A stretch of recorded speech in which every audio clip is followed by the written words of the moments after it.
Montana is known for producing Olympians in sports like skiing, but 50 years ago, the state made its mark in sliding sports as well. Tonight, MTN's Jonathan Ambarian looks at how Lolo Hot Springs became the first hub for luge here in the U.S. Ellen Henry first heard about luge in 1964 as a high schooler watching the Olympics with her father. It looked kind of interesting, but other than that, I didn't know what it was like. Jim Murray remembers watching newsreel footage of bobsled races as a boy. That memory stuck with him years later when he was a student at the University of Montana and saw a flyer for a new luge club being formed. I just happened to read the first sentence, and it says luge, similar to bobsledding. That's what started it all. Both Henry and Murray became members of that Luge Club. Within 4 years, they would go from novices to U.S. Olympic athletes. It's a journey that started at Lolo Hot Springs in the mountains west of Missoula. After luge made its Olympic debut in 1964, Montana businessmen came up with the idea of creating a track of their own at the resort. It would become the first luge track in the U.S. None of these guys knew how to build a track or anything about it. They just saw one and figured, well, we can do that.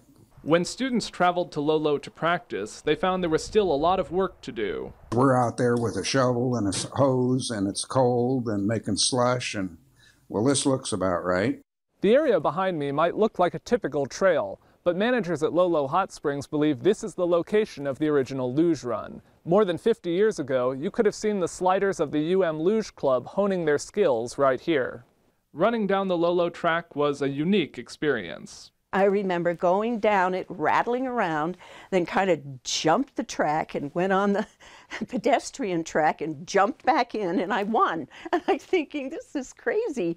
The people who built the Lolo run hoped to host championships until warm weather made it too difficult to maintain. But the students who learned the sport there were starting to gain attention. When the U.S. luge team for the 1968 Olympics in Grenoble, France was chosen, 4 Lolo sliders made the cut, including Murray and all 3 female competitors: Henry, then known as Ellen Williams, student Sheila Johansson, and Miles City High Schooler Kathleen Roberts. The team's coach and manager also came from Montana. After their runs on the Olympic track, the Lolo racers finished in the middle of the pack, but they say they had plenty to be proud of. We all finished, and we were all good sports, and that's what they were looking for. Murray went on to compete for the U.S. at the 1972 and 1976 Olympics, then serve as a team manager in 1980. So it's been a good run. Henry didn't try for another Olympics. Today she lives outside Clinton, Montana. She still has the sled she used in the games. I am so lucky and so blessed to have been able to do that.